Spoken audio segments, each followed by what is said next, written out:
We are very close to the end for the electric VLSI labs and tutorials. You can see the second last one, lab 7 for MUX, multiplexers, and high-speed fighters.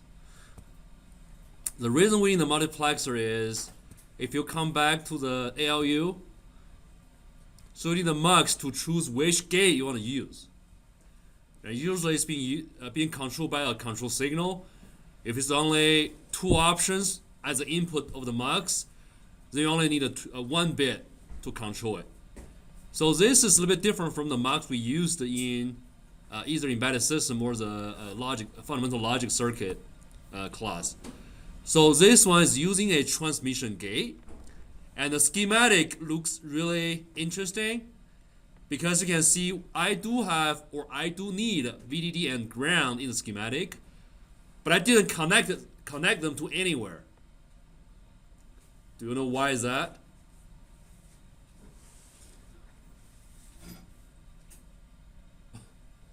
If I'm not connecting them to anywhere, why do I need it? Anyone tell me the answer?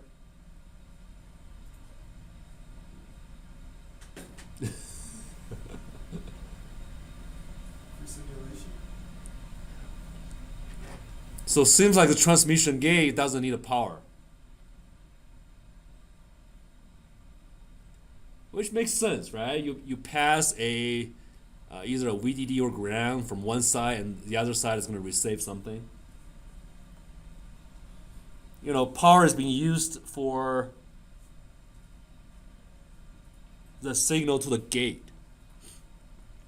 So the S, the selection bit, is just a port for this module. However, you need something to connect the selection bit to toggle it. And if you look at the transmission gate, it has the PMOS on the top and NMOS on the bottom. These are just regular transistors. No magic here. And remember, PMOS is good at what? Doing what? Passing once. Okay? PMOS is good at pulling the signal out to VDD. And NMOS is good at pulling the signal down to ground. So NMOS is good at passing zeros and PMOS is good at passing ones. So if you put them together, and eventually it forms a gate or a switch, and the name of the switch is called transmission gate or TG. And the TG can be used as a switch. If you turn it on by giving a 0 to the PMOS gate and giving a 1 to the NMOS gate, and you are able to transfer the signal from one side to the other side. So it requires the power anywhere. Because if you're passing a 1, it seems like this one is performing like a power. Okay? But you're doing the power for the selection bit anyway, because this one has to be connected to something can toggle the signal. Usually it's the inverter. But for the schematic, we don't need a power for it. And we still need a VDD and ground. The reason for that is we need them for NCC. If you think about the layout, all the PMOS and NMOS are being placed in the same well, unless you have a different voltage. Let me show you one example here. So for example, this 8-bit MUX over here. So eventually, even though I didn't do that, but eventually you should have a pure wire layer to cover all the PMOSes and also the N-tabs. Because you can see all these ones having a dotted background, so which means they have the same, what that means, they are being placed in the N-well. Right, the PMOS is in the N-well. And you can see these are dotted areas. But the thing is, I didn't connect them together, which is wrong. I should. So you can grab a pure wire layer and draw a big box to cover the whole area over here. So you can guarantee that all the PMOSes and the N-tabs are being placed in the same N-well. So I should do that. Okay? Zoom in, you can see they should be in the same dotted area. So in that case, eventually, you can imagine if you're looking from the top, all these PMOSes and tabs are in the same wire. So you dop a huge N-well on the top of the wafer or the area, a certain area. It could be a rectangular shape, and it's just a pure N well. And you start doping all these PMOSes and N-taps into it to forming a circuit. That's how that works. So eventually, all the N-taps or all these N plus contact, N well contacts, are shorted to VDD, right? Because all the N wells should be shorted to VDD in order to not forward biasing the PN junction, to avoid what? See how important quiz is. I never put a quiz problem regarding this topic, so you guys cannot remember that. So we need the N well to be tied to the highest potential in the circuit, or VDD, because of want to avoid forward biasing the NPN junction, to avoid body effect. The body effect is going to reduce, it's going to increase the threshold voltage, right? So make it difficult to turn on the transistor. Okay? So we'll see a different problem later this week or next week. It's going to be a really interesting thing to look at. We are dealing with high voltages, and you need to place a certain transistor in the individual well in order, instead of put everything in the same well. So that's something else we want to discuss next week. But for this one, you can see that all the PMOSes are in the same N well, and all the NMOSes are the same P well or the P substrate. Okay? So that means in your layout, you want to make it, you want to put all the transistors in between the two rails. Okay? So there will be, for this individual MUX or individual transmission gate, there will be an N-type and P-type. And N-type is short to VDD, which means you are going to have a port, and the port's name is VDD. And for the P-type, there will be a port, and the name of the port is GND, is ground. So for this individual layout cell, and there will be a VDD and ground. And these are N-type and P-types, even though there's no direct connection between the transistor to the taps. See? You can imagine, right? So if I have a circuit, I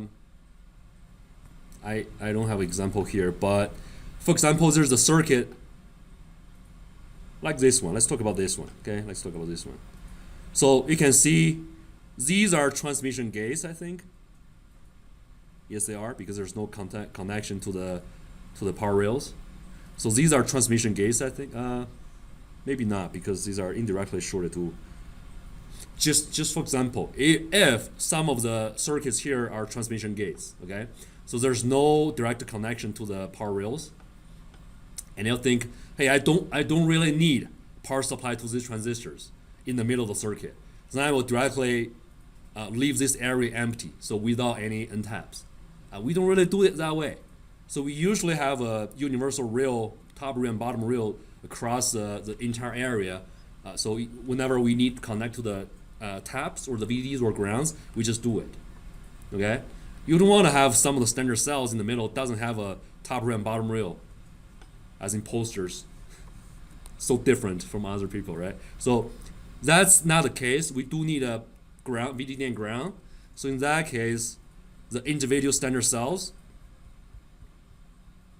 like the transmission gate here, even though there's no direct connection to it, however, we need to place the P well. You can see there's overlap. So the dotted area is overlap. So these PMOSes are placed in the same N well, even though there's no connection between the PMOS and VDD. So the conclusion is we do need a VDD and ground as the taps. So these are the taps and shorted to VDD and ground in the standard cell, the layout view of the transmission gate, even though there's no direct connection to it.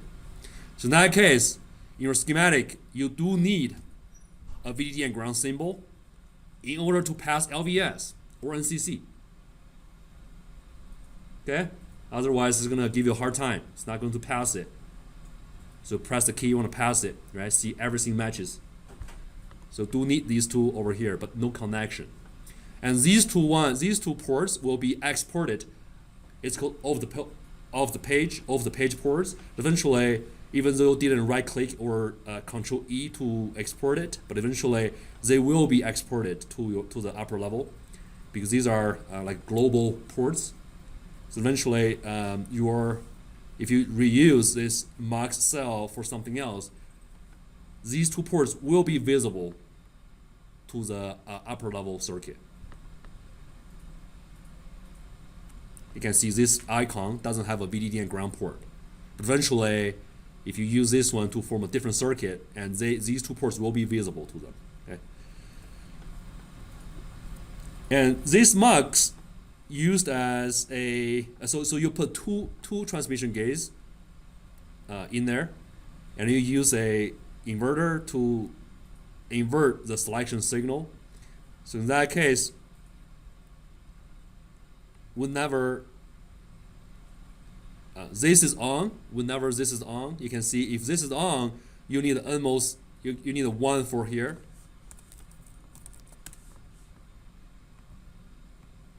Let's go to MUX. So if here is 1, right, and here must be 0 because the signal is getting inverted.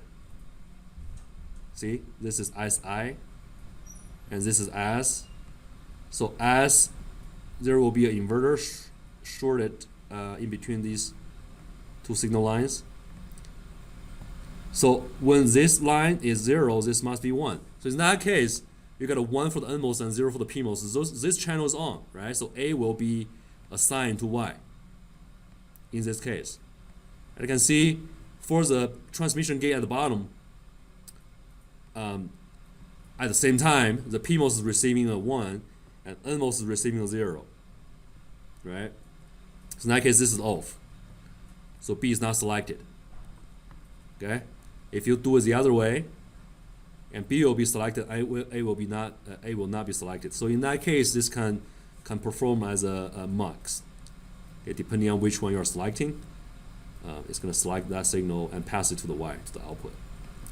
So this is one individual MUX, and you can put eight of them in parallel to form an 8-bit MUX, right? It's just showing the concept, but you are not supposed to do it that way. So you want to do it this way. We use a bus, so we just learned how to use the bus last time, and run some simulation to verify the logic. It doesn't have to verify every single combination, just some of them, and show that it works. So it's just trying to make yourself confident about your design. In the future, for the next lab, we have to use your MUX. Okay, you have to use your MUX. So that's task 1. Task 1. For task 2 will be a full adder, and the full adder is different from the one we did last time, which is using individual logic gates, and it forms a pretty large scale layout. So we derived the AOI logic in class regarding this logic. So this one does perform the full adder logic. Okay, so we verified it in class, but we don't have to rederive it this time. So directly just look at the schematic and draw the stick diagram from the schematic. So one reminder for you guys, and I've been seeing this for multiple semesters when students are moving forward with the labs towards the end of semester, they're looking at the large-scale schematic and layouts. They started skipping all the schematic because everything's given, and start directly getting to the layout view like this, and start duplicating from here, which is not a right practice.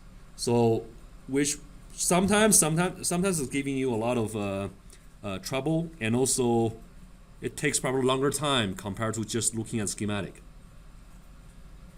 Sometimes you won't be able to tell what kind of traces I have over here in this overlapping area.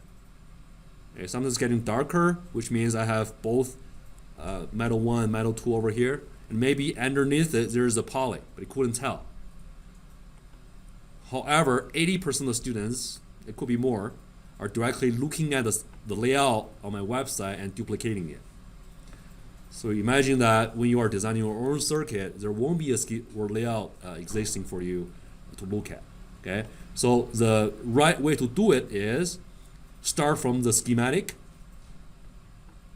So the way I did it is a bit different. By the time I was thinking about like just drawing a direct line like this was easier, but actually the way I taught in the class is probably better. Just use the regular stick diagram drawing techniques we learned in class to convert the schematic over here into its corresponding stick diagram, and then convert the stick diagram into layout.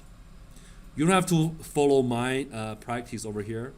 I don't want to spend another few hours to redo it, but you can do it either this way. Just look at one line, right? Just finish one line first, from top to bottom, PMOS, NMOS, and then look at the other line, and then make the interconnections. So you can imagine this is not as good as the one we taught in class, because eventually I have to split the two lines, the two branches.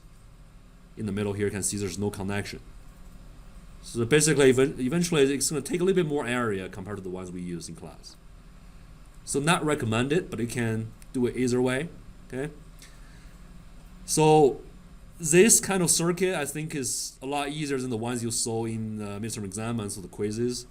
It shouldn't be very difficult to draw the stick diagram of the schematic. So I highly recommend that you do it and convert it to the layout, corresponding layout.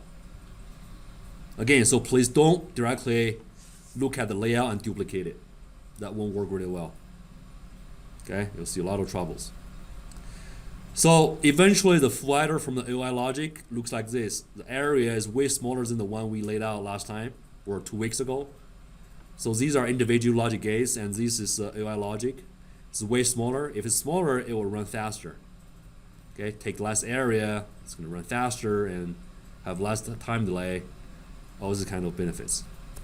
And task 3 is going to use the same flatter. So make sure that when you are building up the bigger circuit, you want to do DRC and NCC for every single sub module first before you're moving forward. You have to guarantee that all the sub modules and cells are passing NCC and DRCs before you assemble a bigger circuit. So like these ones, you want to make sure, for example, the gates are working and transmission gates are working, and then you put them together. So this should work, NCC, DRC all work, and then you start putting them in from 1 bit to 8 bits. Okay, so right after you put them together, run DRC and NCC immediately. It's going to save you a lot of time. Okay, and just do the same whatever I did in the tutorial, which is fine. Just use the same simulation stimuli, run some simulation, verify the logic, show that it works, and then eventually run DRC and NCC. Okay, so totally 3 tasks. It's a lot of tedious work. So next week, is that next week? March 6th, it is. So next week we'll put all these blocks into a larger scale circuit as a LU to run these operations. Okay, so it takes a lot of time, but eventually when you guys are doing this, it's gonna be a 2-week lab. When you guys are doing this, I'm gonna post all the cadence tutorials starting from here, all the existing ones first. So that will be 6 tutorials, but these are very fundamental ones, not like the ones we have been doing in the electrical VLSI lab. So it's a lot easier because the scale of the circuit is smaller. So if you look at this one, eventually you place everything in, it's just individual gates, okay? None of them are like 8 bits or 10 bits. It's just individual gates being placed in a pad frame, okay, pad frame. And these will be the openings on the top. It's over glass openings on the silicon dioxide. So you can use a wire bonder whenever you receive the chip. I mean, if we are not fabricating any chips in this class. So eventually, if the chip is received, and we'll be able to do a wire bonding to these openings. These are only 75 micron. So we can connect all the gates to the ports. So this is really simple and simple example over here, and you can see the gates are the gates are just a little thing here, couldn't even see it because they are so tiny. So these big traces are just wires. Okay, very sloppy design, but you can go through the whole process and learn how things work in Cadence. I'm planning on just probably letting you guys do it within 2 weeks or maybe 2 weeks is more reasonable. So 2 weeks we should be able to go through most of them, probably not all of them, but most of them. And we'll move forward with the TSMC RTL to GDS to the design. So I posted over here for the one published on Cadence website. These ones. Oh, I deleted it because these are NDA related, so I couldn't post it. Eventually, I'm going to share with you guys through that Dropbox or Google Drive. But so for things like Salium, Cadence, and Genus and Innovus will be the tools and materials you guys are going to use in the industry if you find a job in any of the semiconductor sectors. The first day you come to the company in the morning, probably the first command you're going to run is this Salium or X-Run or something in Cadence on the Linux server. So it's really practical examples. We still have about 2 months, so we have a lot of time to work on these examples. Okay. All right. You can get started if you don't have any other questions.